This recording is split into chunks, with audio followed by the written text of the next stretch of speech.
Let's open the book on this. Today in Portland, a local tenant scores a major court victory, setting a new standard for renters. Big energy to start the day.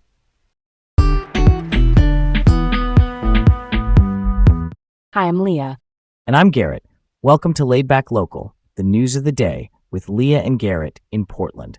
Let's dive right in. First up, Portland tenant Jonah Spring wins a lawsuit against his landlord, walking away with $32,000. Jonah is a local renter who challenged what the court found were unfair charges tied to his tenancy. The case took months, and not gonna lie, it came with serious risk. If he had lost, he could have been on the hook for more than $100,000 in legal fees. That is a life-altering number. Why this matters beyond one person. Cases like this can influence how landlords and tenants handle disputes going forward. It's not a binding rule for every situation, but it sends a signal. If a charge isn't grounded in the lease or the law, courts here may push back. For renters in Portland, that's like a meaningful data point when deciding whether to contest a bill. That's a story worth telling. Real talk. Jonah stood up to a system that can feel intimidating. For anyone who needs the terms spelled out, when we say a case can set an example, we mean it can guide future choices and strategies, even if it's not a formal precedent that every judge must follow. Tenant advocates, people and groups who help renters navigate the law, will likely point to this when advising others. It underscores that contesting questionable fees can work, especially if you document everything and know your rights under Oregon's landlord-tenant law. And here's where it gets really interesting.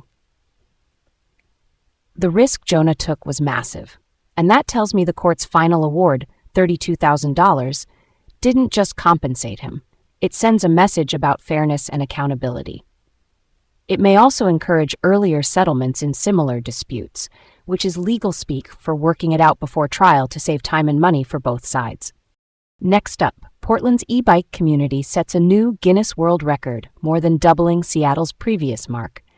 This was part of Biketown's 10-year anniversary celebration. Biketown is the city's bike share program, and it's been fully electric since 2020. Over 1,060 riders showed up on July 19th to cruise together. The Portland Bureau of Transportation, PBOT for short, the city agency that plans and manages our streets, helped promote it. Beyond the bragging rights, the record shines a light on sustainable transportation. Electric bikes help flatten the hills, make longer trips realistic, and can cut greenhouse gas emissions by replacing short car trips. Little changes that add up over time. That's a curveball in the best way. You know, e-bikes keep proving they're not just a niche toy. They're becoming a real commute option. Events like this do something sneaky and powerful. They normalize the habit. When folks see 1,000 riders moving smoothly together, they start thinking, maybe I could bike to work twice a week. Behavior change, meaning swapping a car trip for an e-bike ride, often starts with visibility and a little shared fun. I'm down for that. Next up, wildfires in Oregon have triggered evacuation orders for more than 1,000 people. We're talking fast-moving conditions in parts of the state, with crews cutting fire lines. That's a trench or cleared strip to stop flames, and aircraft dropping water and retardant to slow the spread. It's peak season. July through September is historically our riskiest window, and fuels are dry.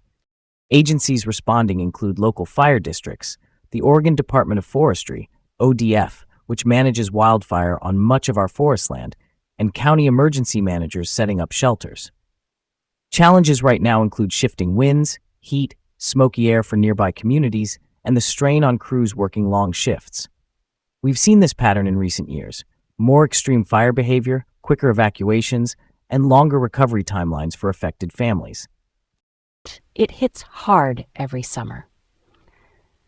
The continued threat of climate change, meaning rising temperatures and drier conditions that prime landscapes to burn, keeps showing up in these fires. We need more proactive steps, like hardening homes in the wildland-urban interface, which is where neighborhoods meet forests, expanding defensible space, that zone around a home cleared of flammable brush, and investing in year-round forest health work. I'm talking prescribed burns and thinning, done carefully to reduce fuel without harming ecosystems.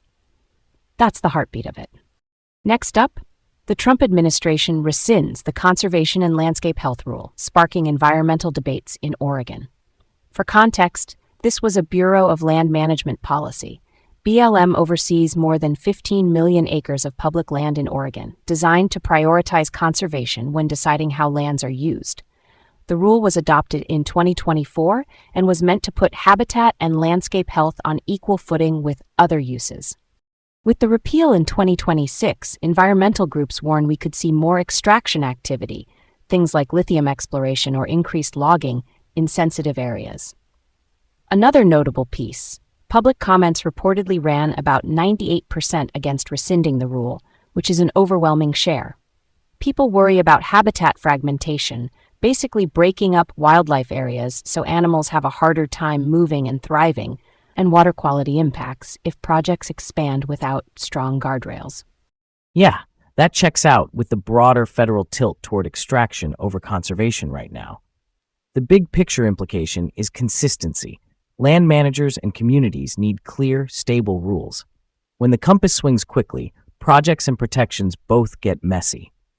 For Oregon, where BLM lands touch recreation, ranching, timber, and critical habitat, these shifts ripple through local economies and ecosystems. We'll be watching how on-the-ground decisions change as permits and plans come up for review.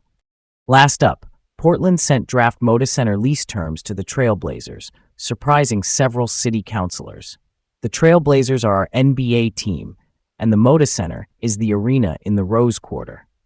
The draft includes a potential city contribution up to $120 million for renovations. In return, the team would commit to staying in Portland for at least 20 years. What raised eyebrows was the process. Some council members say they weren't fully consulted before that term sheet went out on July 16. Financially, $120 million is a big municipal stake, so expect debate about how the dollars are structured, what the public gets back, and timing. Politically, this is the classic tension: using public funds to upgrade a private sports venue while trying to secure long-term team stability and neighborhood benefits. That's a no-go for me on the surprise step. Keeping it real. When we're talking nine-figure public spending, transparency matters. I get the goal. Locking in the Blazers for 2 decades is huge, but council cohesion builds trust. People want to know what's in the fine print. Are we talking local jobs written into the deal, community access, clear timelines, cost caps?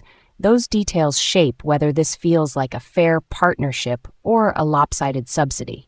Garrett, why push a draft out before everyone on council was fully looped in? We don't have every internal step spelled out, but timing often drives these things. Renovation windows, NBA schedules, and financing clocks can be tight. Still, process and buy-in are part of the end result. If the city wants broad support, sharing the rationale and the numbers is like table stakes. We'll see revisions as council digs in. All right, on to the close. Thanks for joining us on Laid Back Local, the news of the day, with Leah and Garrett in Portland. Stay informed and see you tomorrow.